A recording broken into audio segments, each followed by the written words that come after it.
ekuseni. Apostoli Malinga, mfundisi Malinga, siyakubingelela. Baba Gumede, Steven, siyabingelela. Egameni lika Jesu, mfundisi Melissa, mfundisi uTando, our program director. Mama Funeka, greetings. Gogo Mfeka, siyakubingelela. Omama bonke, osisi bonke, intombi nensizwa, kanye no Sunday School, bingelele. Nothando Xolo ngapha ngakwesokudla sami, ngicela simshayele izandla ezinkulu. Special greetings ku Sisitokozo, uSisibo, uNhlanhla, siyabingelela. Ngiyacela sibashayele izandla ezinkulu. Amen. Namhlanje kuseni bazalwane, we had a very rough morning. Njani imbona umfundisi engekho, uye walimala. Izolo bamlimazile esebenza. Ngithola message ngabo 3 ekuseni ethi ugwaziwe la. Kade esebenza ekwazwa ikhasimende. Amen. Bathi ke uzoba right bazalwane, uye wa eclinic bamfaka itishi. We thank the Lord ukuthi okukhulu could have happened. Amen. But ku right bazalwane, simbonile ekuseni masike sathi ukulahlekelana naye singamtholi singazi ukuthi uphi, ifoni ingangeni. Eventually ke samthola kamakhelwane ubekulahleka ukhiye engasakwazi ukungena ekhaya. Amen. Kodwa ke nevertheless the Lord is good bazalwane. Ashayele uNkulunkulu izandla ezinkulu. Hallelujah. Praise the Lord. Siyabonga bazalwane. Njani ngibona ngaphethe neBhayibheli ingoba sengishunyayisiwe.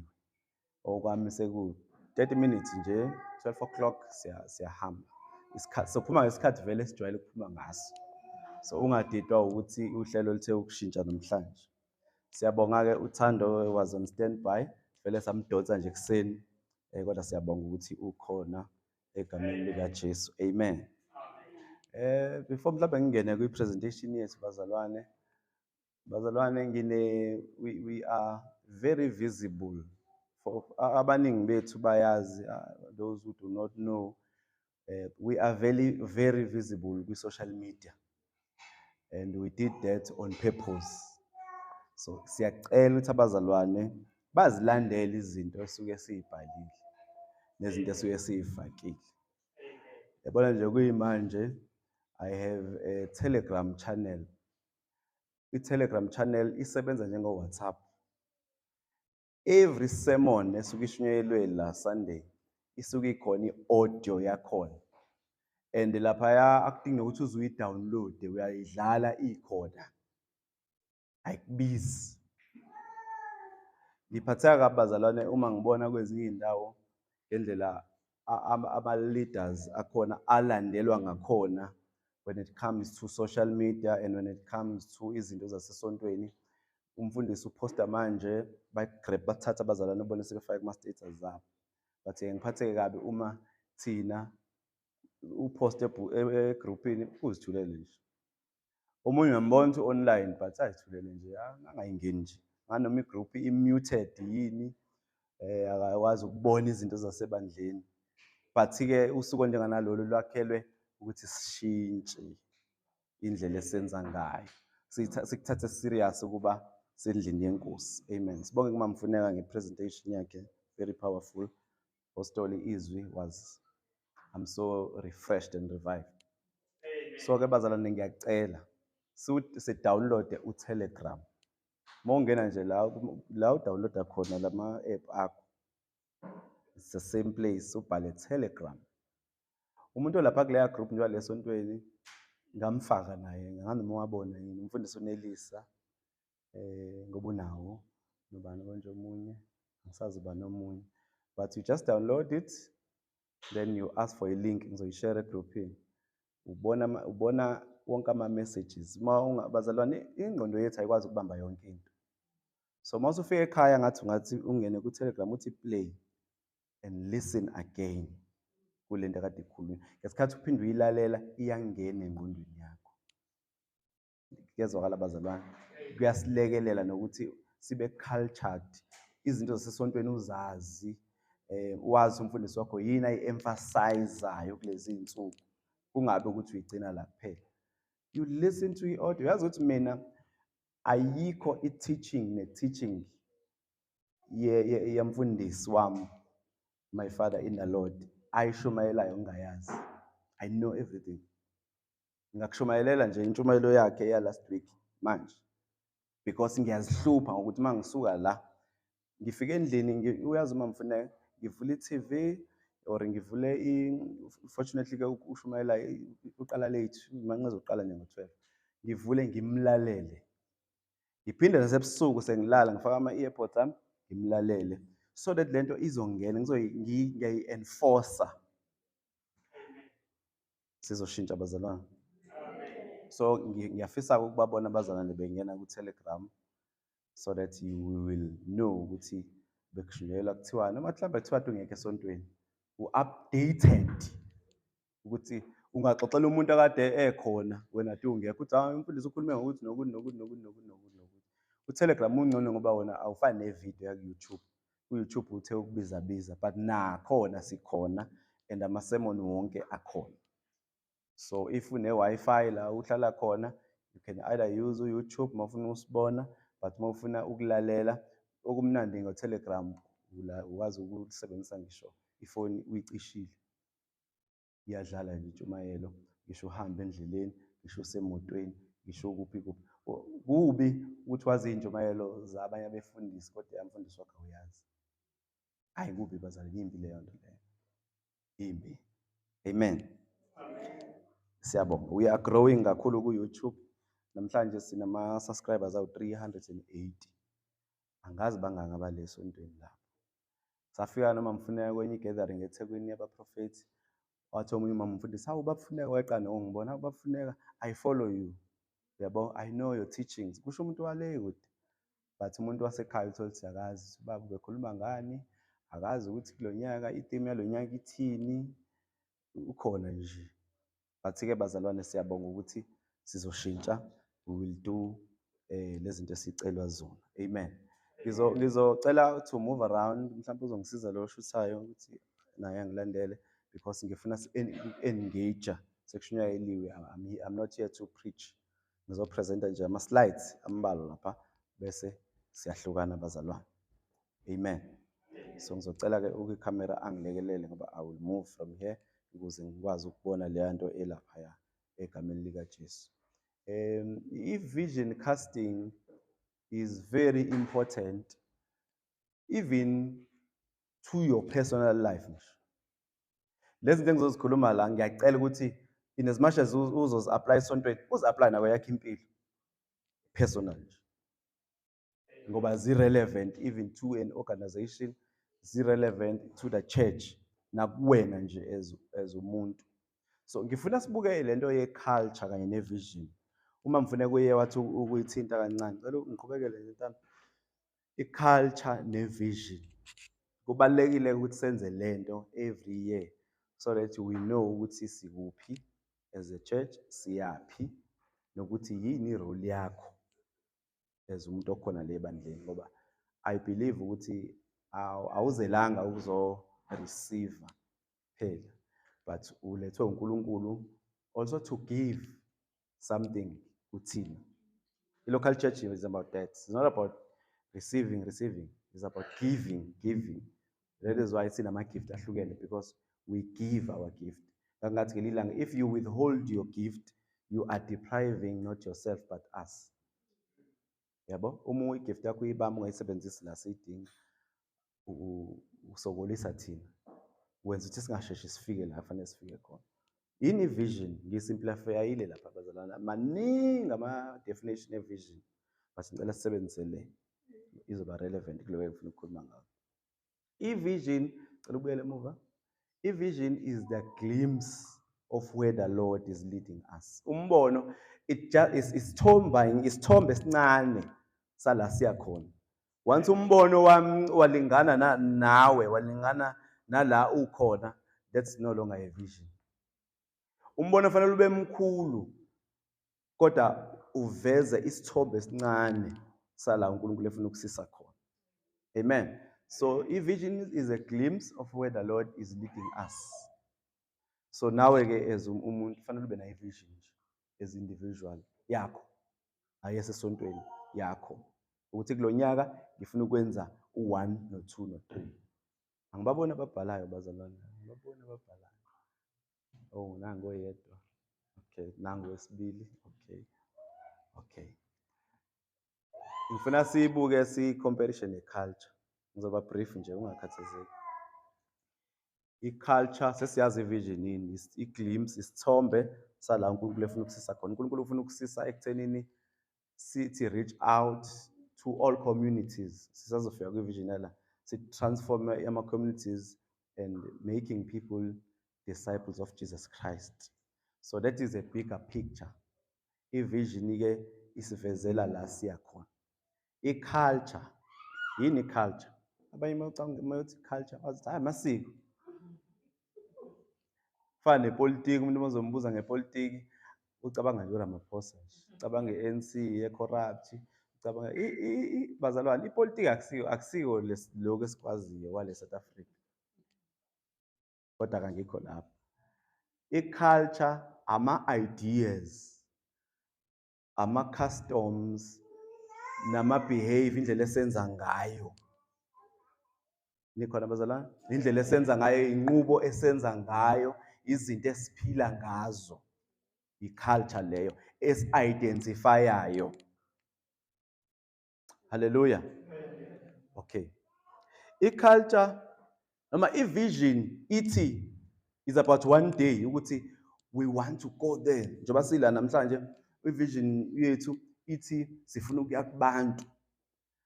Sesiyababona abantu sebeqoqene ndawonye, sesiyababona abantu be-transformed by the way engqondweni angithi. Sesiyababona abantu be-faithful followers of Jesus Christ. That is for one day. But i-culture is for every day. It's about every day. I-culture, i-behavior yethu la namhlanje. Indlela esenza ngayo namhlanje, indlela esiphathana ngayo namhlanje, indlela esikhuluma nesiphila ngayo nini manje. Example, i-vision ithi ayi nginephupho. Yabo? I-culture ithi uzolifezekisa kanjani manje. Yabo? Shuthi iphupho nalo lizovezwa noma lizophumeleliswa i-behavior yakho, i-culture yakho yamanje. Ama-ideas onawo, yabo? So i-vision ithi I have a dream, alikakafiki. Kodwa i-culture ithi how am I gonna march into my dream? So uma i-vision ke yasebandleni ibekiwe lapha ithi reach out, transform and disciple. That is for one day. Iloko esifuna ukukubona, iloko esisebenzela ukuthi siye khona. But ama-behaviors, indlela esiphila ngayo manje, nendlela esenza ngayo towards that vision is very important. That is a culture, indlela esenza ngayo. Cela uqhubeka. Example lesibili, i-vision ithi we want to reach out to kids. Sifuna nje ukuthi yonke into eyingane lena daily sifinyelele kuyona. That's a vision. Mhlambe na ungacabanga yakhe i-vision.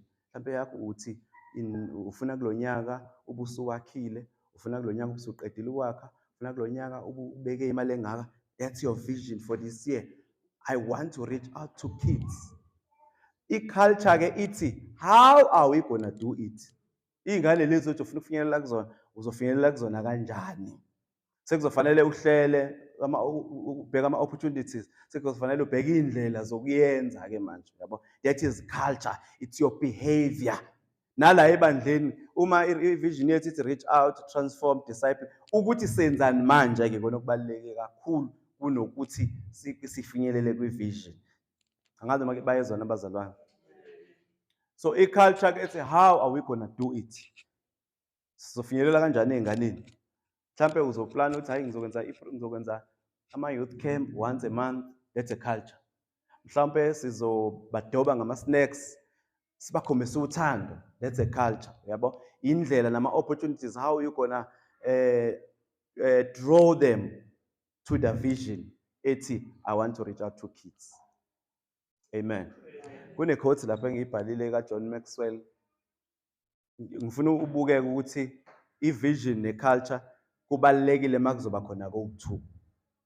Uma kukhona okugodwa kungekho okunye, it's useless. Uthi-ke, if you articulate a great vision to an organization without the appropriate culture, you will never achieve the vision. Uma nizoba ne-culture, awu siyathandana, uyabo? If sine vision, okay, asiqale lapho. Uma sine vision enkulu, uthi sifuna to reach out to people, but there's no culture of love. Sinakana sodwa, asibathandi abantu, asihambelani, asibingelelani noma asinalo uthando. I-vision inkulu, i-vision. Kodwa there is no culture ukufinyelela kuleyo vision. Azikho indlela zokufinyelela kwi-vision. Uthi-ke, we will never achieve that vision. Uma nje sine-vision, si-articulate a great vision, but there's no culture. Bakufika umuntu la, asimbingeleli, afike kanye aze ahambe, akekho noma azi igama lakhe. We have a vision, but there's no culture. So uma senza kanjalo, we will never achieve a vision. Futhi if we have a wonderful culture, siyathandana lesontweni, siyahambelana, siyazana, siyafonelana, we doing things in order, njengoba Funeka kade i-culture yethu yonke lento kwi-program siyenza kahle, but there is no vision. We don't know where we're going. Yabo? So gcina ngokuthi silokusaba ileyo number. Ngoba sine culture kodwa kombono. Sonke nje omunye uphuma adonse abhekele, omunye aphume adonse abhekele, yet siyazwana thina sodwa la. Leyo nto ke izosenza ukuthi we will never go anywhere. Because sine culture, sifundisekile, sinothando, siyahambelana, sine hospitality, ihambi siyayigijimela, senza konke, but there's no vision.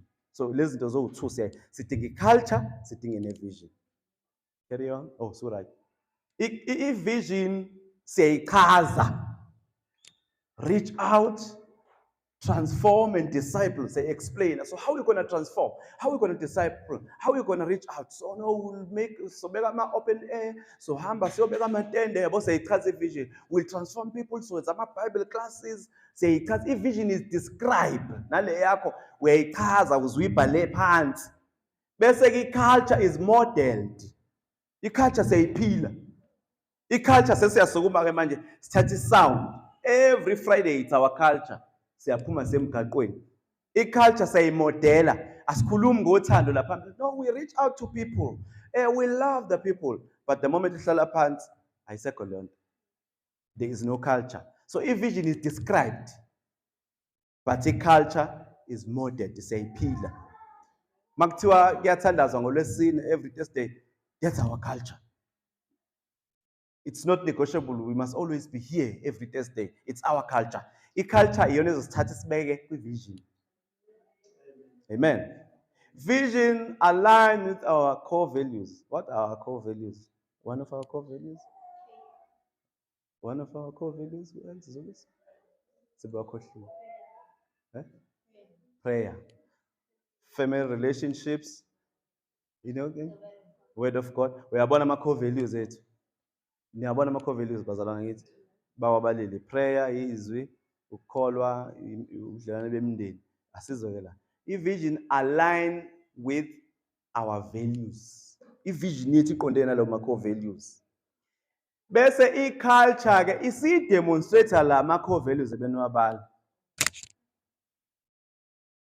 Do you pray mawufika lesontweni as your culture? Because i-culture demonstrates ama-core values. Mawungena nje la, it's a place of prayer. That's our culture. Yabo? We demonstrate our core values through the culture. The word of God. Do you read the word? As okay, izwi culture yakho yini? Yabo? Family relationships. Siyayazisa yini imindeni? Noma uvuka uzele enkonzweni ushiye ingane zakho ngemuva, ushiye uEva ohlala naye uze wena nje. Because i-culture yethu ithi family relationships. Should mase sesifika lo sesingena la ngaphakathi siphenduka sibe umndeni. That's our culture. We love one another. It's our culture. Amen. I-vision must be in line with the Great Commission. The Great Commission in Matthew 28, verse 19 to 20.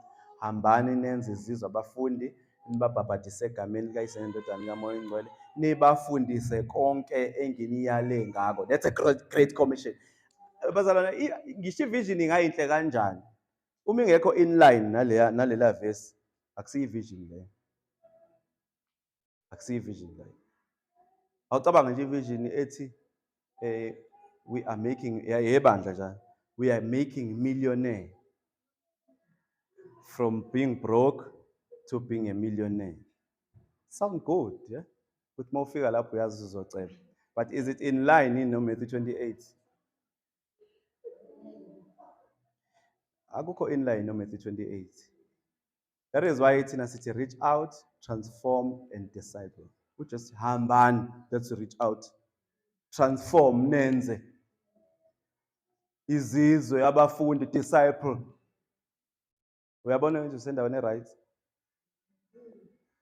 Ukhohle le helicopter ministry yakho ethi making millionaires. Amen. The lack of Christ. Hey bazalwane. Phela somzimba kaChrist khona no lack of Christ, no body of Christ ministries. Vision must be accompanied by culture. Ngasho mayelanga ngeapostolic culture. Baqinisela njalo esifundisweni sabapostoli. Yabo? Iculture baqinisela esifundisweni, baqinisela ezwini ekuhlanganyeleni, baqinisela it was a culture that was embedded upon them. Yabo iculture base beyiphila as a result ushilo umpostoli inamba yabasindiswayo yanda ngoba leli bandla laline culture. Bengena umuntu iasha lihleka ngisho liphatheke kabi.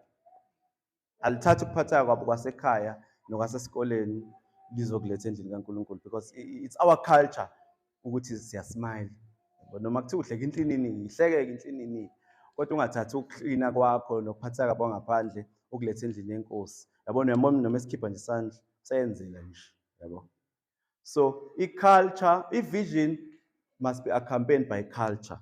Ukuthi siyapi fanele kuhambisane nendlela esenza ngayo. Singathi siyale kodwa indlela esenza ngayo ibishona ibheka le. Nali verse olifunda ekhaya Acts 4 verse 32 to 37. Culture of the church was unity, babe munye. That is our culture bazalwane, sibe munye. That generosity. Umzalwane wakho mazi ukuthi hayi engazathi akashodi ke ngomthandazo manje, seshoda ngemali. Ngathi akashodi ngempahla manje, ushoda ngehaki. Uyabo? So that is a culture fanele sibe nayo ukuhlangabezana nezidingo zomunye nomunye. I-culture asibe cultured nje. Siphithizele nje ngeculture enhle. Culture nje ukuthi ngiyalalela izwi. Kuyaziwa abazalwane balela sonto ave belilalela izwi bayabhala. Abaphuma inkonzo iqhubeka. Amen. Bamlandela umfundisi wabo kuzona zonke indawo bamdefenda, bapost into they are cultured, bafundisekile. I-culture must be fostered in the local church. Indlela esenza ngayo. Nali verse 1 John 3 verse 11 to 18 uzofunda nawo ekhaya. Last one on the culture ne vision. I-vision speak words. I want to be a pilot. Ngifuna ukwenza 1 no 2 no 3. I-culture follow up with actions. I want, ngifuna ukubeka imali. That's my vision for 2023. Kodwa uthenga ngale ndlela ukuthi everyday udla ama takeaway. Thenga ngisho into angayidingi, azakhohlwa ukuthi unayo endlini. Hawu, asanginaka ngile ngithengile izona, sebuya nayo namhlanje. Abanye nje othapha away, away Jesu. Zakhala eduzane. Phela indawo manje. Akuthintwa futhi. Uma nje kwenzekile wakufakela ukudla kubona uzokulandela se awubuye, yabo. I-vision speaks. Ngifuna ukuba ukuthi kulonyanga, ngifuna ukwenza 1 no 2. Ngifuna uzibona ke sendaweni ukuthi you speak. But i-culture follow up with actions. Sifuna ukwakha. Yazi singasho kuze kubuye uJesu sifuna ukwakha. Uma nje singayithatha action yokuthi sithi sicela i-building fund, uyabo? Hayi iminikelo yephasika, ngephasika sifuna ukubiza so and so vision. Kodwa asikhuluma iminikelo, asithathe ama-action, yabo? I-vision ithi I want to do this, i-culture ithi ngizokwenza kanjani, ngiyasukuma ngiyakwenza. Ufuna umsebenzi but uyakhuluma nje kuphela. Awu-apply awenzi lutho. Hayi yazi umsebenzi ngisawuthanda ngifuna ongcono. Kodwa kuze kuphela iviki akho ngisho i-application eyodwa ayisendile. Vision and culture goes hand in hand. Culture should be intentional and should be a useful tool in the Lord's arsenal to draw people unto himself. Khona abantu esingeke sibashumeze ukuthi siyobeka itende abazodrowa nabazolethwa i-culture yethu. Umuhle nje umuntu ngendlela omphathe ngayo, ngendlela omnakekele ngayo. Praise God. Naka ama-thoughts kwi-culture into engifuna siyibuze yona. How is a person la ngikhuluma ngala esontweni manje? How is a person treated from the moment they set their foot on our church? Noma uvele nje uma ungamazi belibhekele wenza ngathi awubonanga ukuthi khona oqhamukayo, awumwelcome, amkhombisi nendawo yokuhlala. Siba-treat-a kanjani abantu? Ngoba first impression last. Mina angibuyi nje endaweni la ngingaphathekanga kahle khona. Angibuyi ngempela bazalwane. Ngizama kwenye indawo. So why ke sicabanga ukuthi nathi abantu bazobuya la kodwa sibe singabaphathi ngendlela efanele sibaphathe ngayo? Bakwazi ukumbona uJesu abantu kuthina nge-reaction yethu mhlawumbe uma kunephepha laphansi noma nawe ushalaza nabo ubhekele umuntu okuhamba uyena osenamahloni nawe uyashalaza. Bayambona noJesu abantu kwi-culture yethu ukuthi uyabona ukuthi awuyeke lesa speaker lesiya siyatsheka noma ulindele nje ukuthi siyawo khona ezizwe siyawo. Yothi-ke la sesiwa khona kuyimayeke uma ke sisukuma ngejubane kodwa kade sibone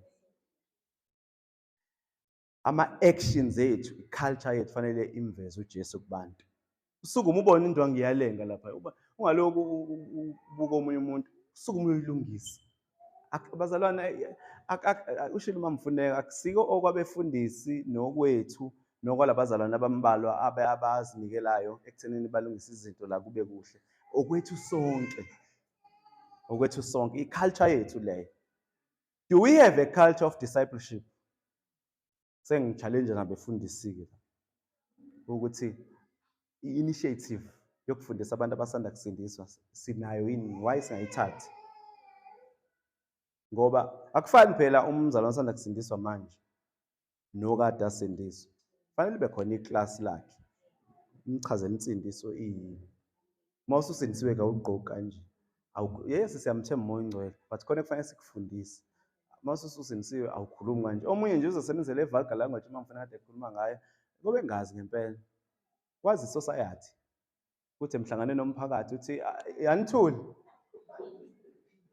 Nombono. Wazi ukuthi idemocracy akazi angithi. Ebandleni bazona it's unfortunate ukuthi ayikho idemocracy endlini kaNkulunkulu. There's no democracy bazalwane. uNkulunkulu wabeka i-order nje from the beginning. Wabeka ubuholi, wabeka nabantu kanjalo ngokuhlukana kwezigaba zabo. Awukwazi endlini yenkosi usukuma uthi baba nginombono ukuthi mhlawumbe kanjani lezi zituli sibhekisele. Okay, nothi simbona sithatha bazalwane. Ngizama ukuveza ukuthi khona izinto ezenziwa nge-order, yabo. Noma uthi imfundisi athi kule nyanga bengicabanga ukuthi ushumayele ngefavor. Bakhona ama-seeker friendly churches. Kubhanjwa sihleli kanje sinikwa amapheshana amancane ukuthi yini wena ongathanda ukuyibone kukhulunywa ngayo ebandleni. Bese ke senibhale nonke bese umfundisi awaqoqe afunde yonke into abazoyenza esontweni bazoyenza according to ukuthi abazalwane bacabangani. I'm telling you, eAmerica ubogooglish seeker friendly churches ubone ba operate kanjani. ungaboni ngoba kugcwele ucabanga ukuthi hey abantu badonswe uNkulunkulu kanti kushunyayelwa into ethandwa yindlebe zabo. Haleluya. Asingenene ekhaya ke bazalwane ngivale ngokwethu. Vision yethu reach out to mayiphelele nansi. Uma suke sithi reach out to transform disciple senzela wena ukuthi usheshe uyibambe. Usungahlule amagama awu3 nje. Hayi bazalwane ayibo. Kodwa ama-post lawa amamimi uyawazi nje ngekhanda.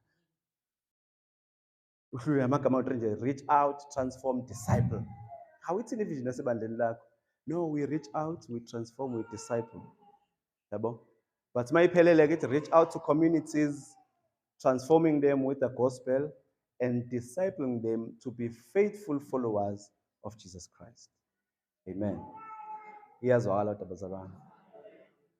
Cela uqhubeke siwachazela ama-element o3. Uma sithi reach out bake bakuveza kancane. We attend to people. U-reach out akusiwo ukuthi sizovangela kuphela. Ayizomisa itende. Ayizomisa i-open air. We attend to people. Everyone ongenayo la we attend to them. Nanka amavesi bazalwane ngawabhala. U-reach out usho extending a helping hand. Ngishilo ngathi uma siyiphila ivision siyasizana. Uma siyiphila ivision siyalekelelana. Uma siyiphila ivision siyahambelana. We reaching out. Leli gama likhulu kakhulu bazalwane. Lethi reach out libanzi ngalendlela. Reach out usho preaching, teaching and giving. When we reach out we preach to people emsebenzini. Mudliwe ivision ngempela la ekhaya. You tell people about the gospel. You tell people about Jesus Christ. Ubatshela kamuva ngebandla lakho. But because you are part of this vision, ubalidela kuJesu. Uma sebefikile kuJesu, eseyamukela uJesu, usuyamtshela ngendawo okhonza kuyo. So reach out, we preach, we teach, we give to people. Usho doing groundwork. Masuke uhamba lemgaqweni, mhlambe senza ama-open airs, hambela abantu. That's a groundwork. Attending to the needs of the community. That is to reach out. Fanele sisitokoze ngomthetho makuthiwa kune-disaster, kunezikhukhula. Before kufike nini sisitokozo, fanele kufike kuqala ibandla. Hayi u-gift of the givers. Yakubabona, bafika everywhere. Fika ngisho emabandleni uyibona abalekelela amabandla. That's not i-order kaNkulunkulu leyo bazalwane. Ibandla ngomthetho indawo yokusiza umphakathi. Ivision yethu we reach out. Fanele makuthiwa kunezikhukhula kube thina sesikhona kuqala no blankets. Kube thina sesikhona kuqala nezipontshi. Yabona ukuthi leli gama likhulu kangakanani? U-reach out usho showing hospitality to visitors. Bathanda abantu ungazenzisi. Showing love and care for people. Same thing. Transform. Ukutransforma kusho see people change in behavior and conduct. Umsebenzi wethu sonke loyo. Umsebenzi waleli bandla ukubona abantu beshintsha indlela kade benza ngayo, indlela ongene ngayo, ofike uyiyona, ingafani nendlela osuyiyona manje. Be transformed by the renewal of your mind. Indlela athi ucabanga ngayo ishintshe. See people grow spiritually. Sifuna ukubona abantu bekhula. Ungabi ubaby ona 10 years esindisiwe. Bekuthiwa akathandazi qale kuthule. Othi ke la khona ke sidecide konke yathandaza. Umuzwa baba wethu sezulwini mangcothi igama emhlanganeni nomphakathi ikholo na 10 years alitransformiwe aliguquliwe. Hayi laba bazalwana ngakukhona njalo la ekhaya. Niyosiphoxa lapha bazalwane. Hawu. Bethandaza. Kwenze njengaloya mama loya kade ngimbona komunye kwenye indawo akathandaza. Hayi. Wathatha uRamaphosa wambeka esihlalweni. Wathatha ngazo bani wambeka phi? Wathi esuka lapho seqede ukuthandaza waya kuyena uRamaphosa wayakhona naye wafika wagoqa umfundisi, umholi obizwa uNkulunkulu wafika wagoqa kwi-leader yasemhlabeni, wagoqa kwawuyena umbusi uSawule Ramaphosa wabeka izandla phezu kwakhe. Kwenzeka i-opposite. Yilento eyenzeka nale masontweni ethu mekwangena ikhansela sengishintsha imessage. Sengizolinika ithuba nalikhansela-ke likhulume-ke likhankase bese lithi hayi ngiyalibusisa ibandla. Hayibo. Hey bazalwane.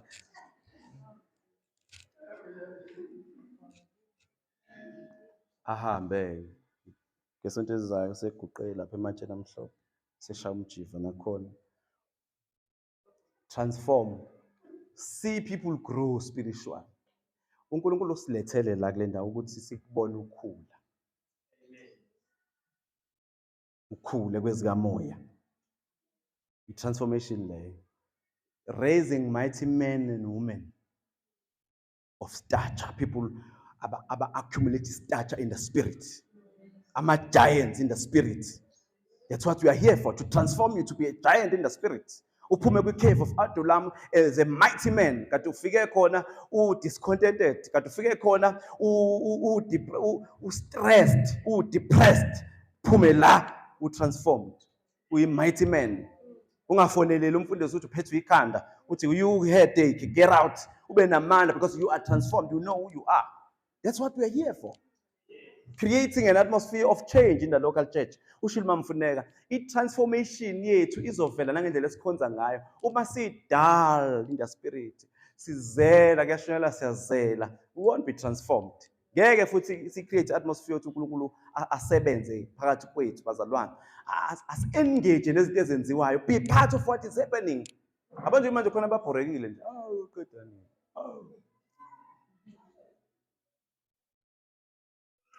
Creating an atmosphere of change in the local church, transformation loyo. Uyabona ukuthi into eziningi la azikho ngaphandle.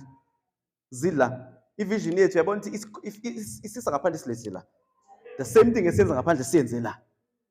Ngoba once kwalunga thina, once sayi 300 army kaGideon, ku-easy ukuya ku-185 wamaFilisti ngaphandle. Because siya khona strategical. Wathi uGideon akube lona loyo athatha iposition yakhe. Omunye ngakwesonxele uphethe ilambu lakhe. Ngakwesokudla uphethe icilongo. Bakhanyisa amalambu ngalaba aphakamisile. Hayi bazalana babaningi bawu300 babhekene nempi ye185,000. Ngalaba phethe icilongo.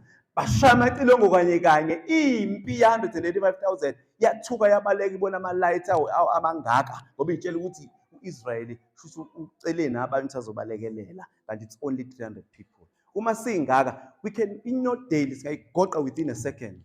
If we can have a mind, sibe cultured, sibe absorbed to the vision. Ungaphuma uzidonselele wazi ukuthi noma ungekho la, you are part of this vision.